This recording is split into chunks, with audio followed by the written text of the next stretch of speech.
What's up, buttercups? You ready to get a little dirty? Oh, always. Good, good. Because this deep dive, we're going 18 and over only, straight into the muck of the gaming industry. Sounds right up our alley. Sweet Baby Inc. That the name ringing in everyone's ears. They're either the worst thing since microtransactions or just completely misunderstood. Yeah, they've stirred up some shit, that's for sure. You think? We've got a juicy interview with a former narrative director, someone who worked on the inside at Sweet Baby. Ah, They're spilling all the tea to the gamer. sounds like some good intel. It is. And to get the full picture, we'll be comparing that to what the lovely folks on the gaming forums have to say, where opinions are always nuanced and well thought out. Oh yeah, those bastions of civility. Couldn't have said it better myself. Let's kick things off with the state of play. Sweet Baby Inc., they're getting absolutely roasted online. The hate is, well, it's pretty intense. It is. They're getting accused of basically taking over games and forcing in all this, like, woke stuff that nobody asked for. Oh, you mean like Gamergate 2.0? Yep, that's the term getting thrown around. And that's where things get really, really dicey. Do you remember Gamergate? Vaguely. Wasn't that like a bunch of harassment aimed at women in the industry? Exactly. It was 2014. Female game devs and journalists were just absolutely brutalized online. Jeez. It was all framed as this noble crusade for ethics in games journalism, right, more? But the subtext, it was all about pushing back against women and minorities gaining any kind of power or influence in the gaming world. Fuck, so they're comparing Sweet Baby to that. That's the comparison being made, yeah. But why? I mean, what did Sweet Baby actually do to earn this kind of vitriol? Well, that's where the whole Alan Wake 2 and Spider-Man 2 scandals come into play. Oh, right. The ones where people are claiming Sweet Baby forced all this diversity that that the devs didn't want. Yeah, like the whole thing about how Sweet Baby made Saga Anderson a black woman in Alan Wake 2. Which is ridiculous. Completely. And both the former director we're talking about from The Gamer and the actual game director of Alan Wake 2, they've both denied that. It does seem a little far-fetched, right? Like some random company barging in and dictating the story. Yeah, and it's worth saying that in most cases, that's not how narrative consultants work. So what do they do? Enlighten us. The former director says Sweet Baby's work really depends on the studio and the project. Okay, so like sometimes they write the whole story and sometimes they just like give feedback. Exactly. Sometimes they're involved from the very beginning, shaping the entire narrative. Other times they just come in to review design docs, offer suggestions, that sort of thing. So are they like puppet masters controlling every little detail, or are they more like, I don't know, editors or something? It's more nuanced than that. The former director breaks Sweet Baby's work down into two main axes ways of looking at their work. First, the scope of what they're hired to do. Right, from full-on story writing to just, glancing at a document and saying, this sucks. Something like that. Okay, got it. What about the other axis? The type of studio they're working with, they've done projects for everyone from huge companies like Sony all the way to tiny indie developers. So that's a pretty wide range. Yeah, way more diverse than the internet seems to think. Well, the internet does love to, simplify things. Evil woke company ruins games But is a lot more attention-grabbing than narrative consultancy provides a range of services tailored to individual studios. yeah, there's that. So what are some of the specific complaints about Sweet Baby's work? Well, the big one, the one that keeps coming up, is that they're trying to force a woke agenda. Right. And the former director, what do they say about that? They're pretty adamant that it's just not true.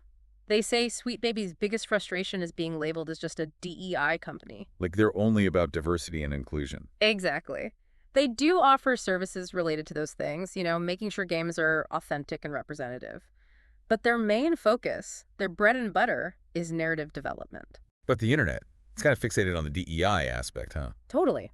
But the internet loves a good villain. And woke company ruins games is a pretty good villain. It is. And the former director also brought up how this whole Sweet Baby hate fest is like part of a bigger culture war thing happening online. Oh, right. They mentioned that. Yeah. This whole thing is just a symptom of like a much bigger problem. Exactly. And that's something really important to think about. Okay, I'm all ears. Lay it on me. Well, we're living in this age of outrage. Algorithms are constantly feeding us content that's designed to provoke us, make us angry. Engagement, baby. Got to get those clicks. Exactly. And nothing drives engagement like a good old-fashioned moral panic. So Sweet Baby Inc. is just like the latest target of the outrage machine. I think that's a big part of it, yeah. And this whole culture war thing, it's like the internet is this giant echo chamber amplifying everyone's worst fears and biases. Exactly. And that's how misinformation spreads like wildfire.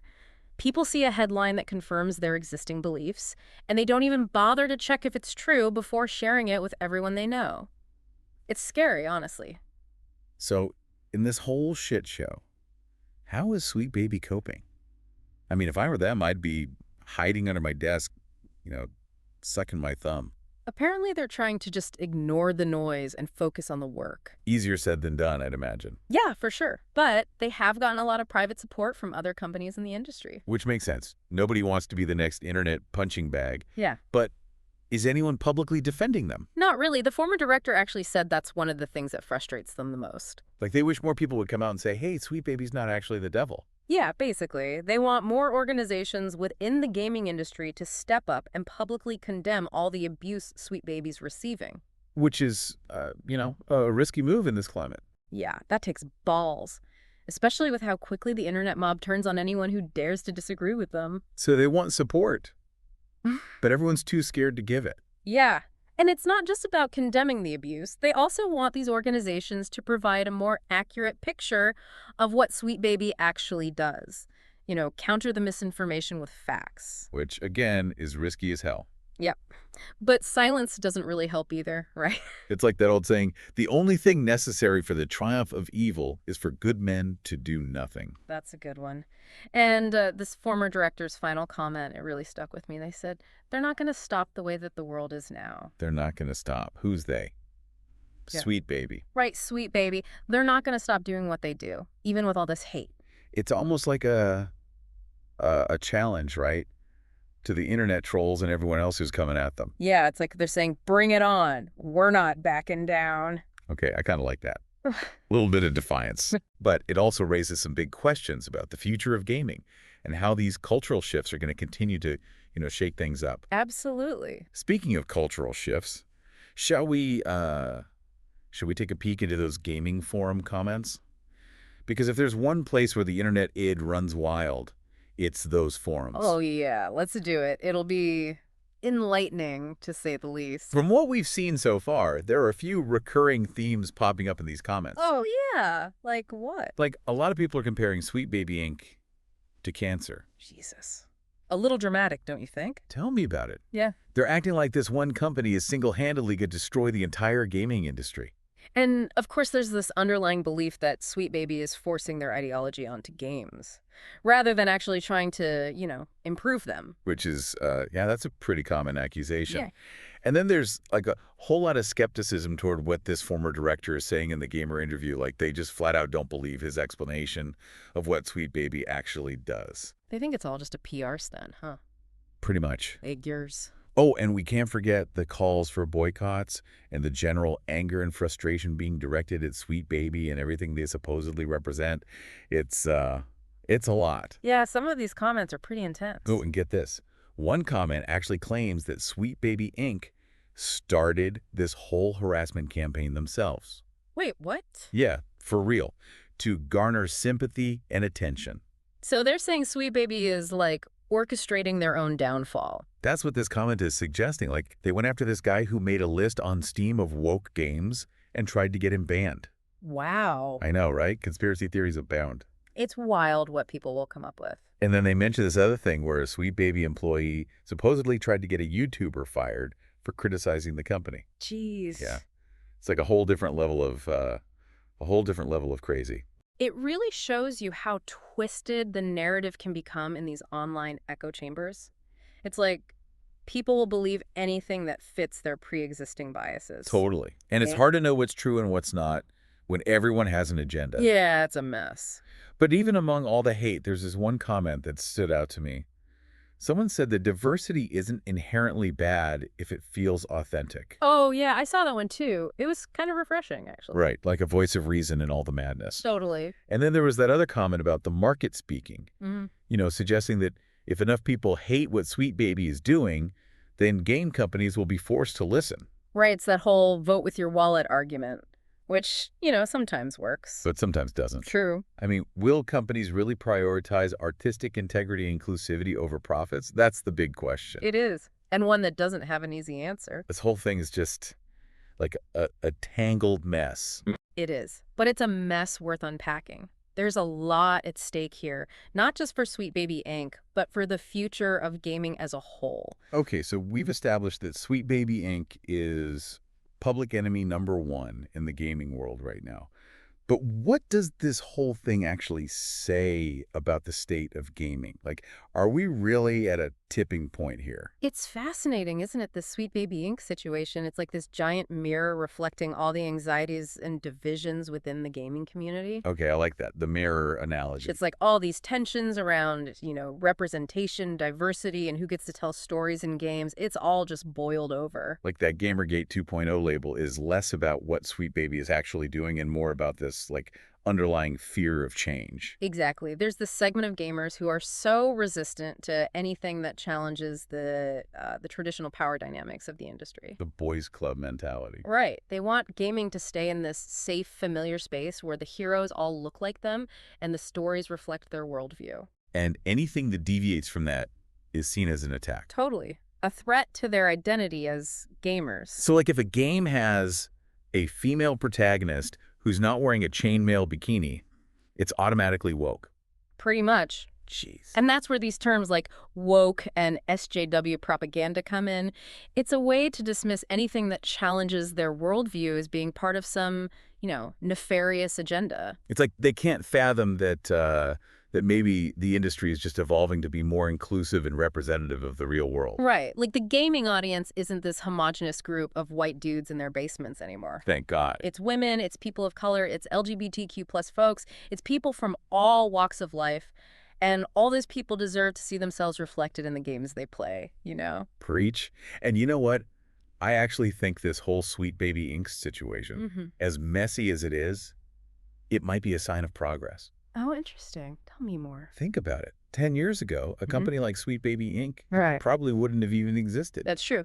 The industry was so homogenous, there wasn't really a need for consultants who specialize in diversity and authenticity, right? Yeah, that's a good point. The fact that Sweet Baby even exists and that they're now facing this kind of backlash, it suggests that the industry is changing, even if it's at a snail's pace. Exactly.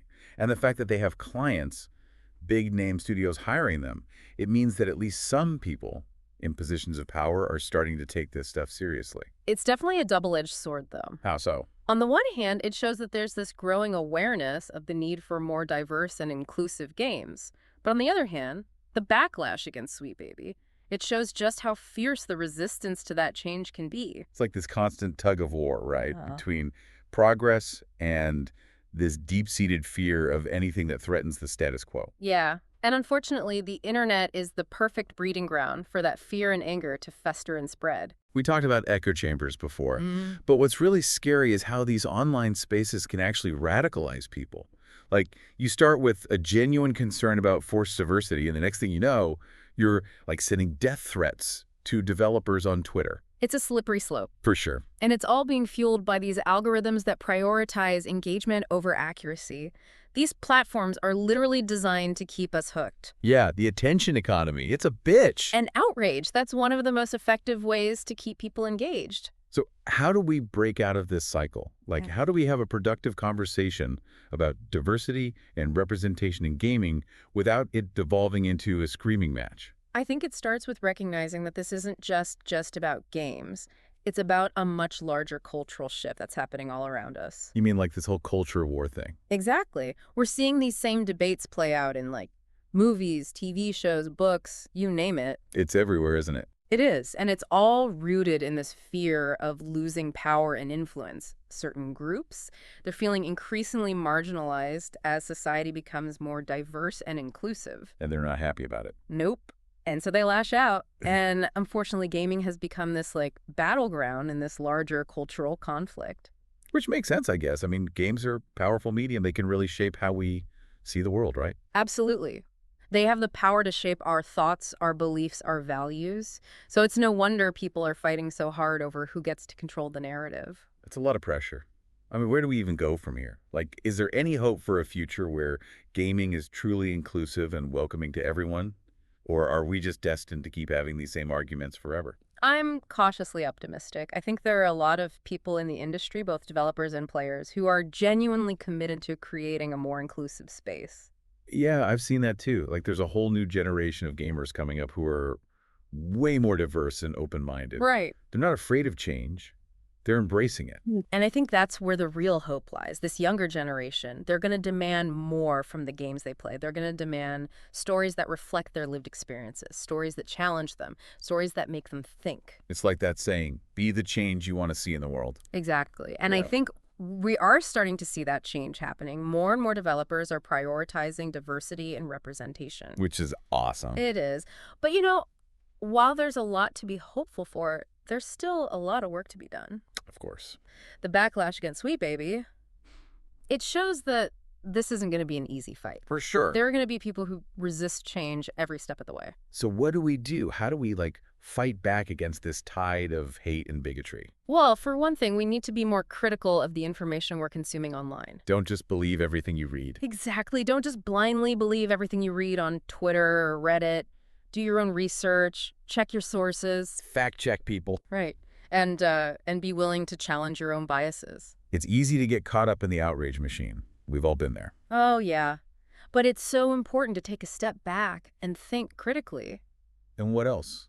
What else can we do? We need to be more vocal about our support for diversity and inclusion in gaming. Like, if you see someone being harassed or discriminated against, speak up. Don't be a bystander. Exactly. Silence is complicity. Yeah. We need to make it clear that this kind of behavior is not okay. That hate and bigotry have no place in the gaming community. Right. And we also need to support the developers and studios that are creating diverse and inclusive games. Vote with our wallets. Exactly. Show the industry that there's a market for these kinds of games. Games that represent everyone. Like, we need to build a counterculture.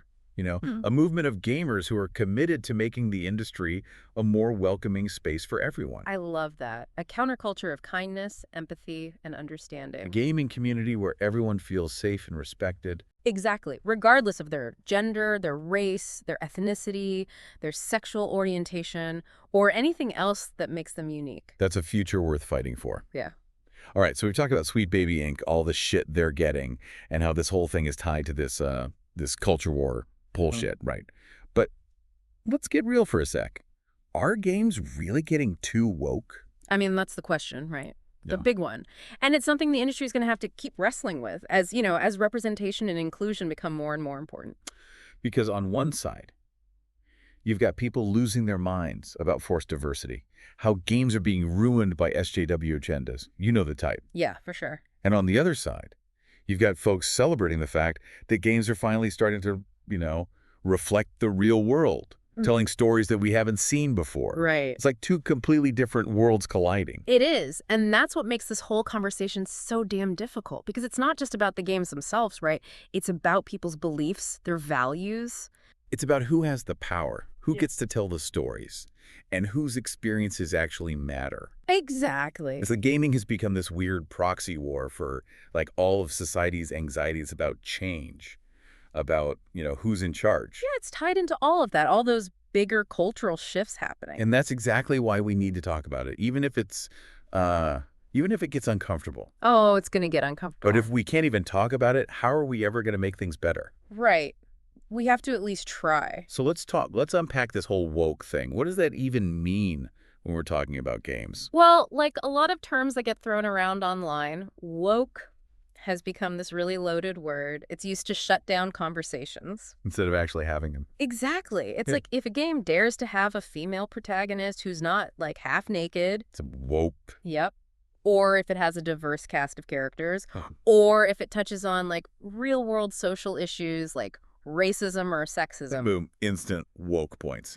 Pretty much. It's this way to dismiss anything that falls outside this really narrow definition of what games should be. Which is bullshit. The world isn't some homogenous, vanilla milkshake, so why should games be? Yeah, exactly. Games should reflect the world we live in, with all its messiness and beauty. And that's what makes it so frustrating, right? The folks who are so resistant to change, They see the inclusion of diverse characters and storylines as, like, a personal attack. Right, like something is being taken away from them. It's like they think that if a game has, I don't know, a black female protagonist, that somehow makes it less of a game for straight white dudes. Yeah, it's this weird zero-sum mentality. Like if one group gains something, another group has to lose something. Which is like the opposite of how the world actually works. Right. Expanding representation doesn't take anything away from anyone. It just adds more voices, more perspectives, more experiences. It makes gaming richer, more interesting, more FUN for everyone. Totally. And you know what? This isn't just about doing the right thing. There is a business case to be made for diversity in games. Oh, yeah. Lay it on me. Hit me with the numbers. Okay, so think about it. The gaming market is global, right? Billions of potential players out there from all different backgrounds. If you're only making games that appeal to a tiny sliver of that market, you're missing out. Big time. Right. If you want to sell your game to everyone, it needs to reflect everyone. Makes sense. And there's actually like a ton of data that shows that diverse and inclusive games tend to be more successful. Really? Yep. They get better reviews, they sell more copies. So it's not just the right thing to do, it's also good business. Win-win. Exactly. In theory, at least. In theory. Well, the reality is that there's still a lot of resistance to change within the industry. Yeah, no kidding. Yeah. We've seen that firsthand with the whole Sweet Baby Inc. thing. Right.